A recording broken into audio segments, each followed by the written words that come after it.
The Crimson Room website was fasco-csc.com. Don't go there now. That domain has expired, and it has been taken by a domain squatter. So I don't know where that's going to lead you. I don't, just for your own sake, use like NoScript or something if you want to go see what happened to that website, because I don't know.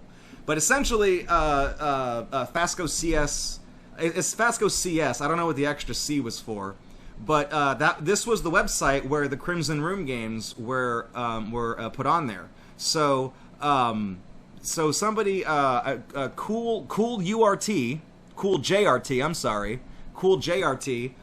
actually he's someone who's a huge fan of the Crimson Room genre of games, and using the Internet Archive as well as Flash decompilers, he reconstructed the original website that the Crimson Room games were on. I mean, this is what the website looked like back in the day, this is a phenomenal work of fan dedication. So cool JRT, major props to you, buddy. I mean, you did a fantastic job. And best of all, Crimson Room, Viridian Room, Blue Chamber, White Chamber, a couple of these games did have copy protection built into their SWF files that would make it so that you couldn't just rip the Shockwave file and play it offline or throw it up on your own website and play it there.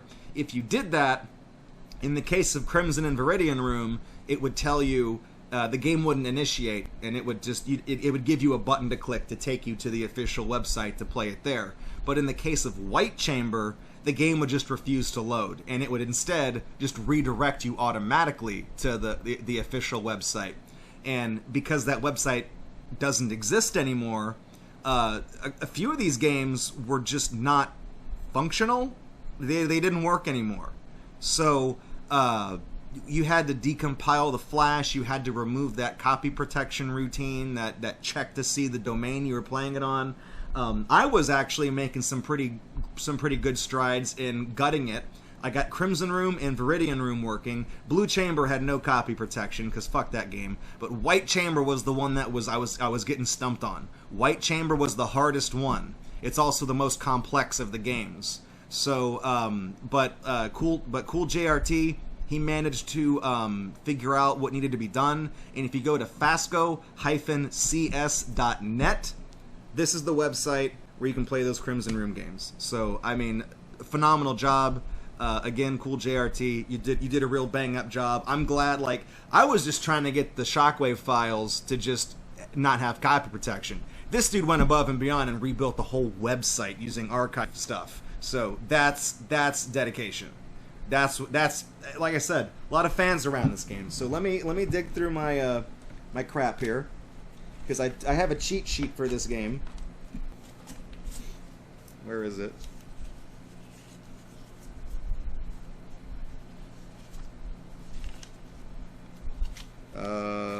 These are all Atari games that I want to play on stream at some point. Hang on. I need my cheap. Well, it is pretty cheap because I'm. Here we go. Here's all my speedrun stuff. That's my Blast Core thing. That's my Kalik thing. That's my 3D Dinosaur Adventure thing. Is this? Yeah, there it is. See, this one's even labeled cheat sheet for Crimson Room.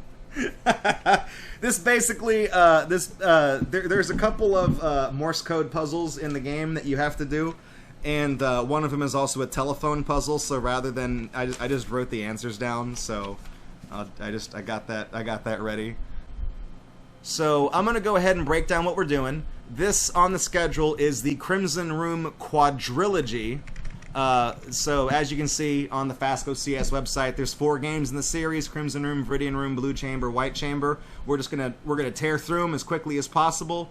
Crimson Room can be beaten in less than a second, but I'm gonna dawdle a little bit on Crimson Room so that you can take it in, because right after this we're playing Crimson Room Decade. So pay close attention to where things are in Crimson Room, because it's gonna blow your mind whenever we get to the next game after this. So anyways, I'm not quite sure how to start timing on this. Timing actually starts when you sit up in the Crimson Room, But since I'm going to be playing all 4 games, I don't know. So let's just see.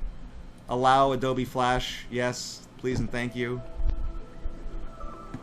Man, 2004. So the game was released in 2003, but an updated version came out in 2004 with better translation. All right.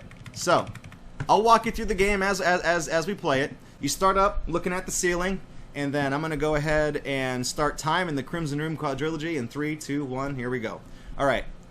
Remember this. Remember this. It's a strong door. Nothing special. CD. There's a memo.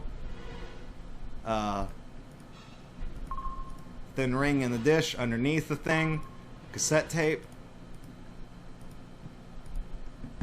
Turn around. Curtain. Small silver key. There we go. Play with the curtain a few times.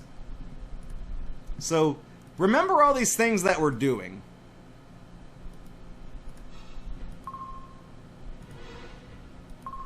Metal stick.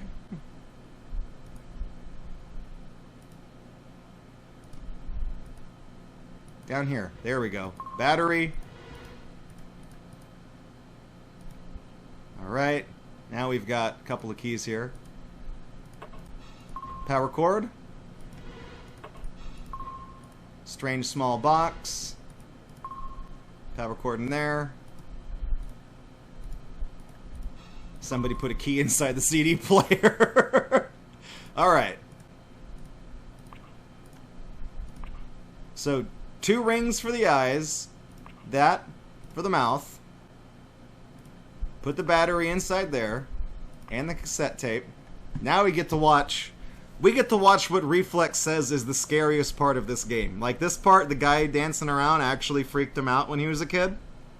Which I think is kind of funny. But... So watch him though. Watch the silhouette guy, because he's gonna point to something. Right here, he's gonna point to a little star right there, the little blinking star. So we go up here, click that. There's a safe in the wall. Now, oh shit! Oh god damn it! The safe doesn't stay off the wall if you accidentally click at it. I clicked on the safe. You guys saw me click, okay? Now we get to watch this guy play his imaginary bongo drums.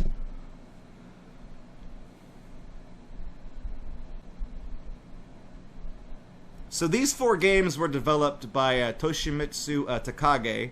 He's a Japanese artist. He's extremely talented. He's also kind of out there, as artists usually are. I believe 1995 is a code that always works for the safe. No, is it 292? Okay, we'll get this. Unselect the key. Whoops. About items. What? Get out of here. Okay. Oh, 1965. God damn it. Okay, so what happened there is, okay, let me click out of this. This right here, this used to have a URL written, and there was a secret room called the Yellow Chamber.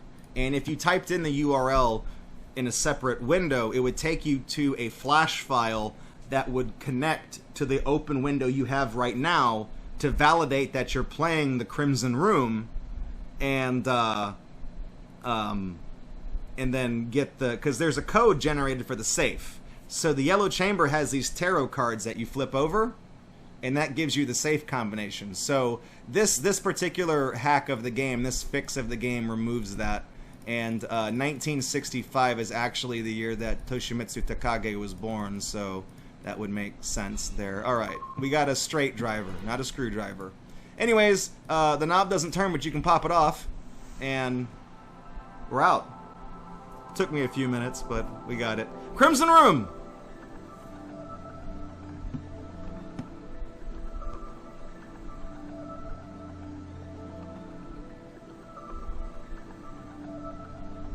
That's a great game. That is a great game. Buster Keaton rules. Watching you just quickly gather all the random junk. Oh yeah, and then you can go sign the guest book if you want. We're not going to do that. Watching you grab all the random junk from the various hiding places makes this game look less like an escape situation, more like the protagonist's normal morning routine. Alright, let's move on to Viridian Room. This is a game that's a little scarier.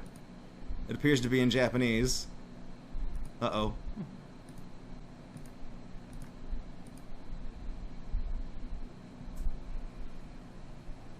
If the game doesn't load in English, please wait a minute, then refresh the page. Okay. There we go. Successfully getting out of Crimson Room. You called yourself Escaper. But a person cannot escape from oneself. Haven't you desired? I want to face more hardships. Or, I want to escape again. Indeed, you are still to escape.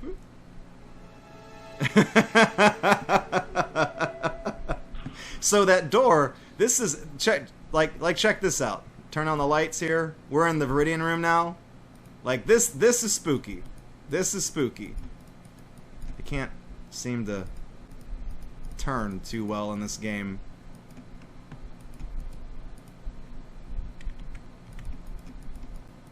A lot of the for some reason the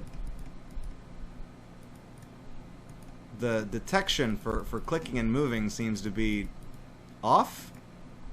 Or I guess it's just the bottom corners. Check this out. That's where we just got out of.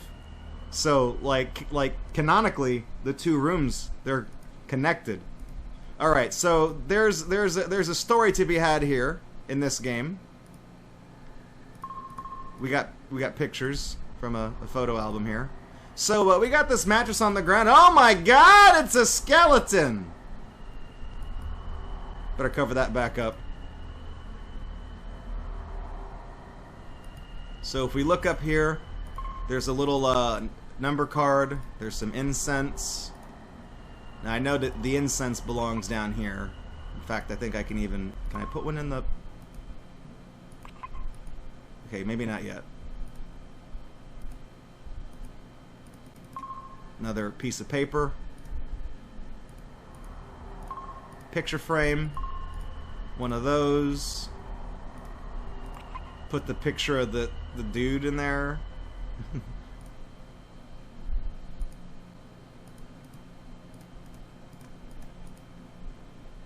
Alright. I know up here. Right? Somewhere up here. How do I get to the damn lamp? Maybe it's on a different viewpoint of the lamp. Is it this one? No, I don't know.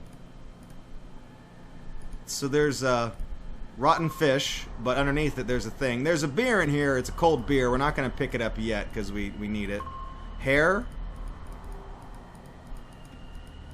Somebody's been shaving their pubes. I think you can pick up the trash can somehow. Hang on. I think we figured out there was something weird about the trash can the last time we played. The game is playing the sting chords, but it hasn't lifted the trash can.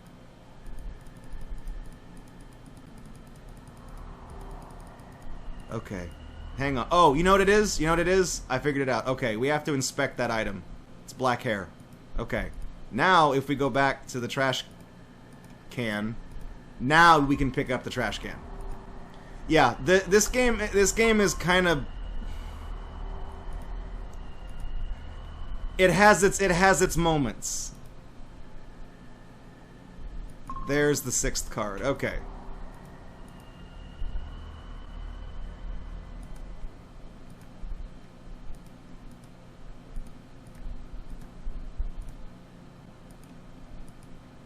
Damn it. Get out of the control for the Viridian Room is not very good. Where's that key? Anyways, okay, about the item, burn the hair. I'm sure that smells wonderful. But if you keep burning this... There we go. What does this mean? We'll find out. Here's the CD case from the first game. We kept it. We didn't keep anything else from the Crimson Room, but that item transferred over, which is strange. Oh, right, the dead guy. He's got some stuff on him. Let's go loot the corpse.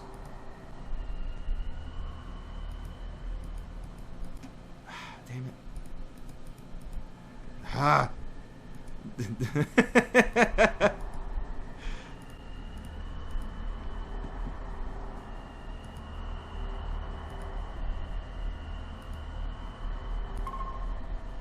Got pills, and then inside there's a map that just so happens to kind of match the thing that, you know, oh, come on. This doesn't come out of the thing? Ah, jeez. Okay, well. Now for my next trick. He's holding a key as well. I think he is.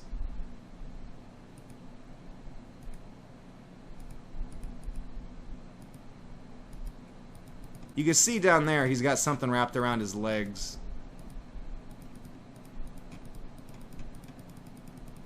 I always struggle with the controls on this.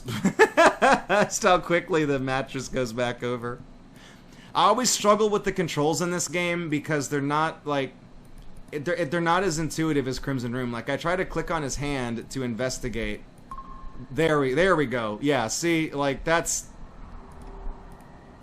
Okay, so now we can read his journal. This is important. Diary. October 31st, 20... Shit, that's Halloween. I bought a bicycle today for me. I bought the same kind of bicycle and gave it to Sandra. We can go further with them. Too excited to sleep, very happy, so I took a sleeping pill. I'd eventually fall asleep. November 1st, Sunday. I had a date with Sandra by bicycles. She was faster than me. I need some excises, or I cannot catch up with her. Cold beer was so tasty after the ride. I don't call it beer if it isn't chilly. I am tired. I think I can sleep well tonight. November 2nd. We promised to meet, but Sandra didn't show up. I waited for an hour and went back home. What's wrong with her? I worry about her. It'd be hard to sleep tonight. Decided to take a sleeping pill. You can kind of see where this is going. November 3rd. I called Sandra over and over again, but she never took the phone. I worry so much. The day after tomorrow is her birthday. Is there anything I can do for her? November 4th, 2020. I visited Sandra's home today, but she wasn't there. She didn't answer the phone. What's going on? Has she rejected me? November 5th. This is the worst day of my life. My bicycle was stolen. I forgot to lock the bike. My mistake. No contact with Sandra. No appetite. I found rotten meat with 2 E's in the fridge. Okay, so November 5th is the worst day of his life. Remember that date. Save the date. November 5th. November 6th. A worse day than the worst. I saw Sandra today. She was smiling. Smiling at another guy! Walking with him happily. Should I have locked her? Thinking of suicide. Have I taken too much sleeping pills? Feels dull.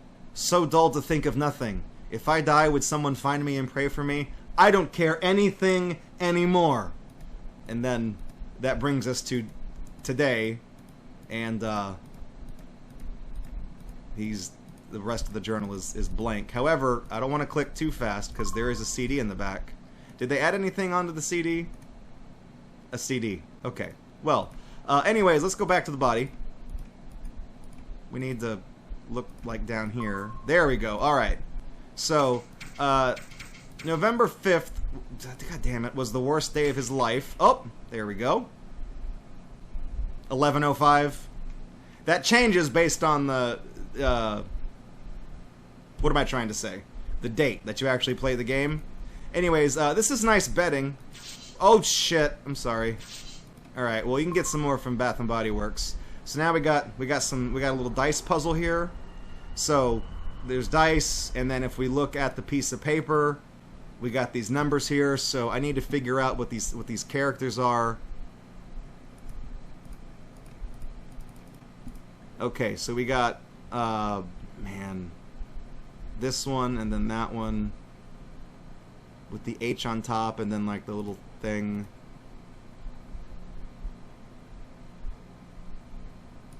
So that goes there. I think that one went there. I think.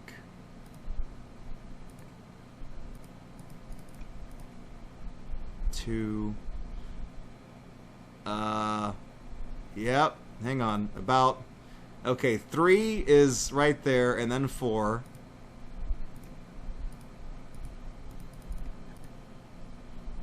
It's the one that has all the things on top and then that with the little thing. Alright. So... that's 3. That's 4.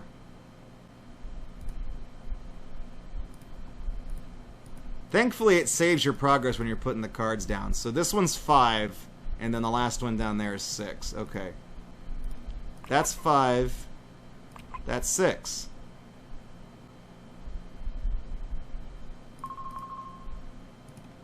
That's 5.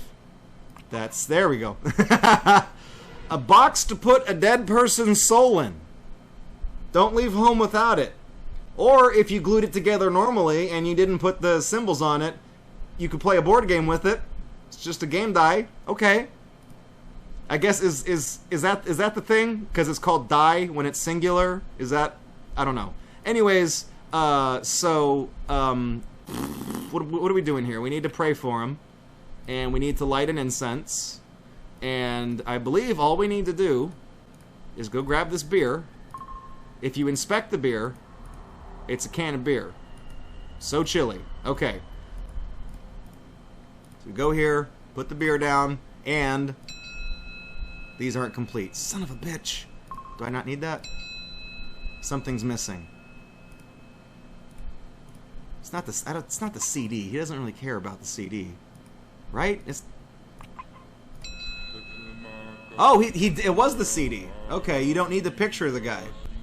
Yeah, so the skeleton comes to life, negating the fact that he decomposed really fast. Like really fast. Dude was there for that's so... that looks like a fucking vaporwave meme, man. Like one of those, I don't give a fuck anymore. Come at me, you know, whatever. Like, just skeleton drinking beer. He's got a soul box in one hand and a beer in the other. That's what I'm talking. That's what I'm talking about. These damn games.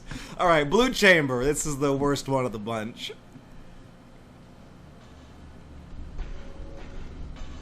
It's even hard to read the title. So Blue Chamber, the way this game works, very few items. There's the Kickstarter pen, by the way, in case you were wondering. I do like that they put little buttons to click at the bottom. You can kind of see. There's a notepad here. If you mess with this painting, click there, and then down in the middle. There's some money. Okay, so we need to write "help me," and we need to. This game was made for mobile devices of the era, so it is very crappy. Put that note in there. All right. Send the note, and while we're waiting, we can go ahead and doodle on the money.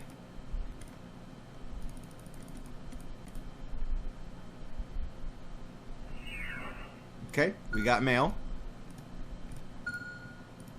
Oh, hang on. What's the letter say? Oh my god! He put a 3D skull and crossbones on it. All right, well, hang on. Put the money in there.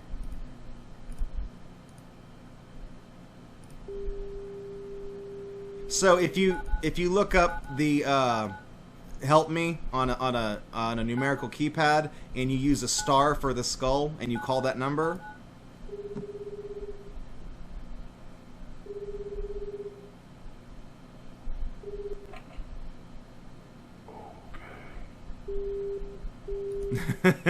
Oh, spooky.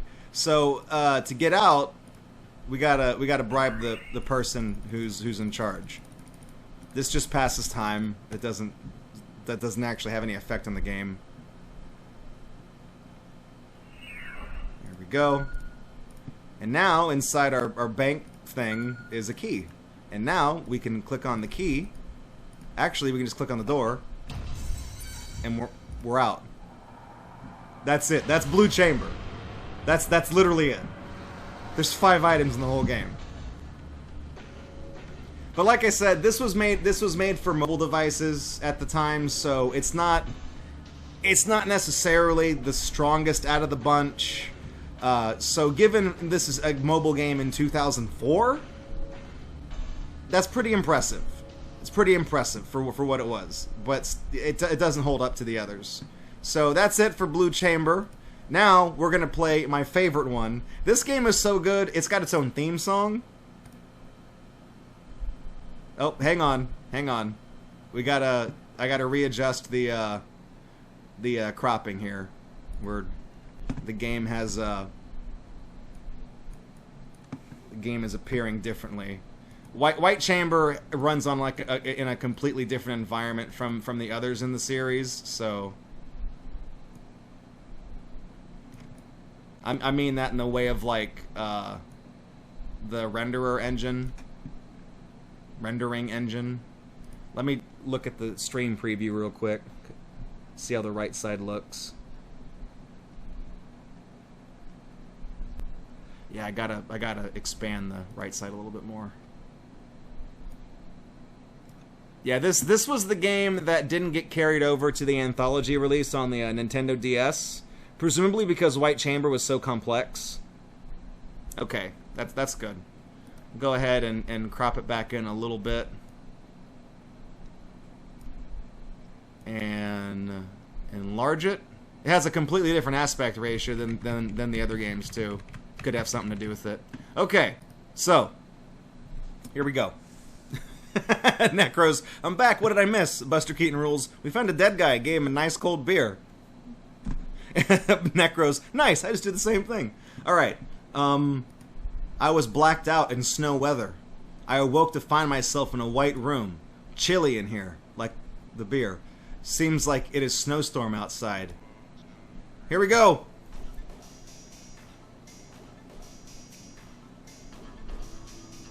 I know it says I can click the start, but I don't feel like it.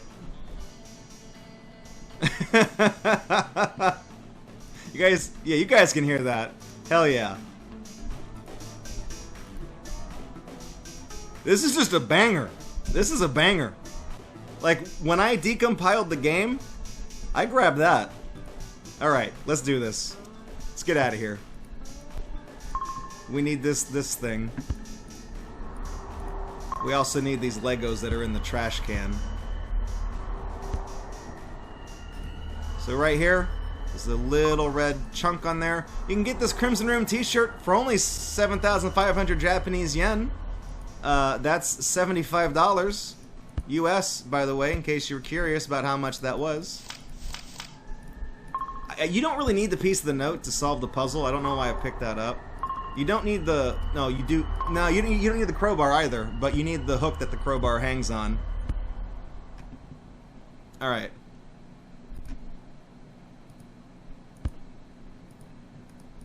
There's this motorcycle thing. Yeah, there we go. There's the key.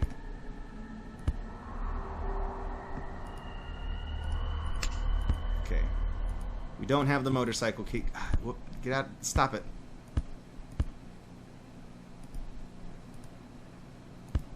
But I guess while I'm here, I can show you guys... Oh, the key is up here. There it is. So inside there, we got a wrench. Did I grab it? Okay, I did grab it. I couldn't tell. If we look up... Oh, dang it, where is it? There it is. The crowbar is used for this. It completes the note. Basically, you have a... if you look at it, you have a note written in Morse code.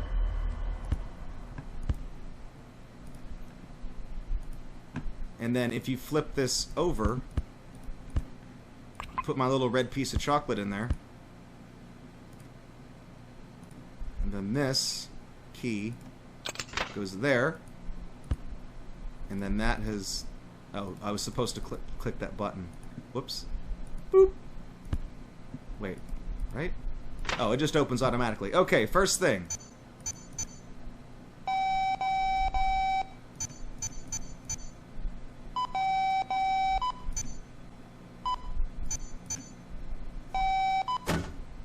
So that the reason why I know that says open is because over on the what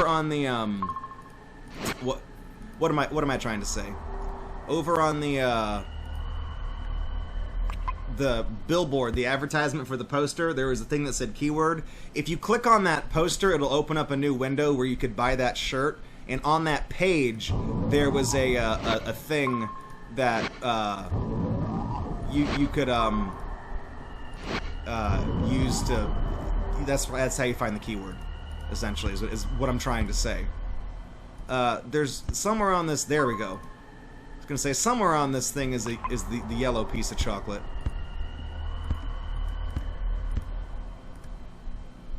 And then this little device just opens up a bunch of different magic doors. Okay. So we need that little hook that the thing was hanging on. Put that there. Hang the mirror. And we gotta do a little bit of body work on this. Gotta put that on. Gotta attach the headlight. That's important. Now, gotta put the key in the ignition. That doesn't help us. But what it does do is it's reflecting light off of that mirror. And if we go and look in this window, now we can see in here, and we can zoom in. So what's our magic? A lot of numbers are 53, 31, 26. Okay. 53, 31, 26. So over here, wait. Damn it. Stop. 53, 31, 26. Engine didn't start, but now that opened up this, and now we've got the forbidden purple chocolate. You might be saying, where does that go? Take out this, put the purple piece in there. See? Makes perfect sense, alright? Then we click this, oh, then we go to the purple door, and then here, we gotta use those Lego blocks.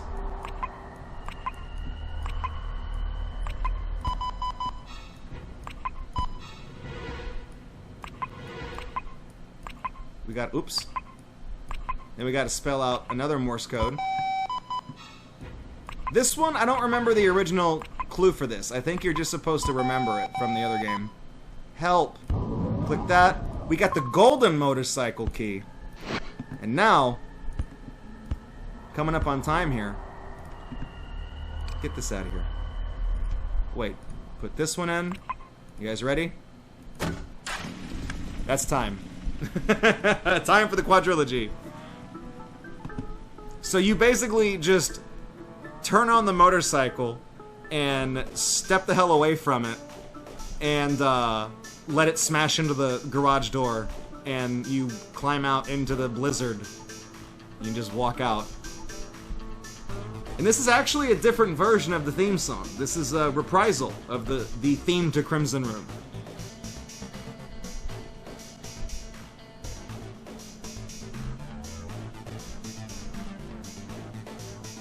Also, they really like that motorcycle. There's like 5 different credits in the credits for the damn motorcycle.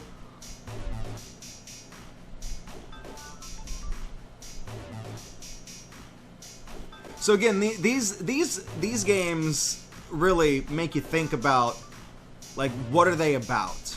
You know, they're really kind of existential. The original Crimson Room, I don't think there was a lot of deep meaning behind it, but you know, in the case of the original Crimson Room, it's kind of one of those situations of you partied too hard last night, you wake up in an unfamiliar place. I mean, that's a situation people have been in, but in this case, it's almost like a Saw kind of scenario where you wake up and it's like, what the hell? What is going on here?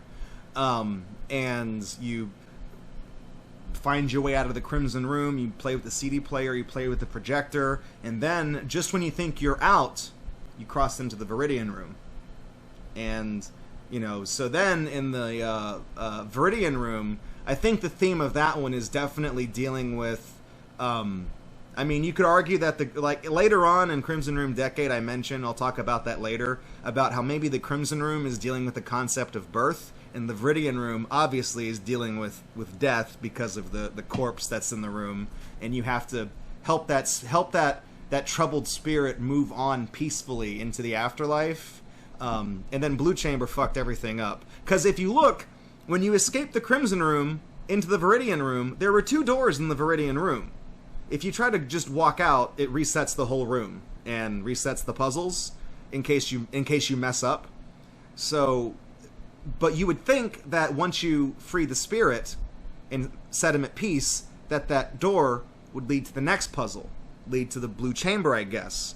But blue chamber is just like, there's only one door in there. There's not like another door leading into another room and another room and another room. So blue chamber kind of disrupted everything, because where does that door go?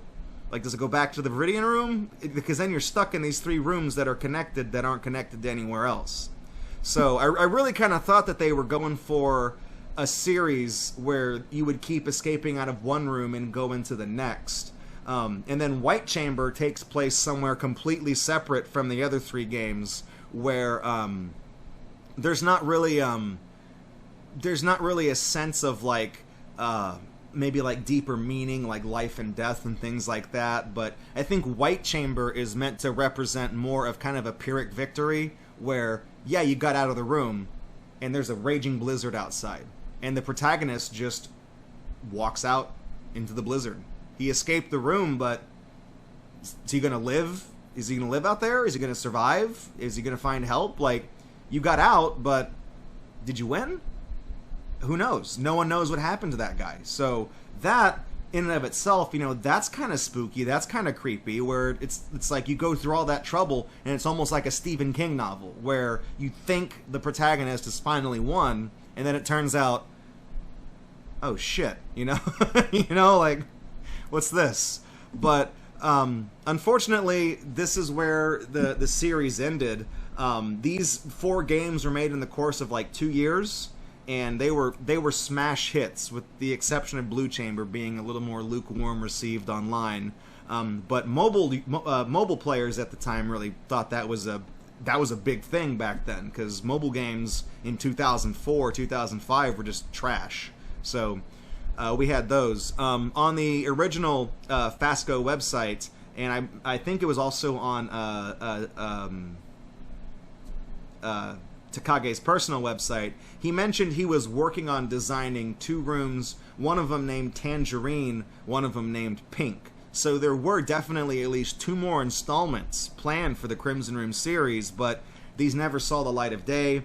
There were never any screenshots, there were never any prototypes, no teasers.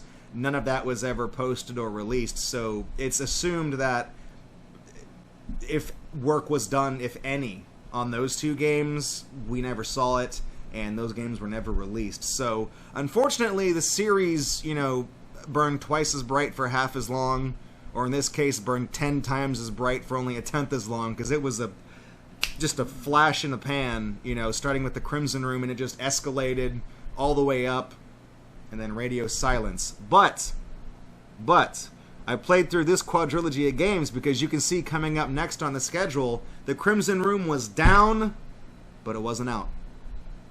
So we've got Crimson Room Decade coming up next on the 8th Annual Gatorbox Extra Life Marathon. So stick around, don't go anywhere. We got one more spooky room to escape from, and it's going to be a 100% run. Hey, thanks for checking out Gatorbox on YouTube. We really appreciate it. If you like what you saw and you want to kick around with us live, follow us on Twitch, because we do this several times during the week. And if you want to support this channel, you can do so by subscribing right here on YouTube, following or subscribing over on Twitch, or even making a pledge on Patreon. Your support over the years has been tremendous. Thank you so much, and we look forward to seeing you in the next video right here on Gatorbox.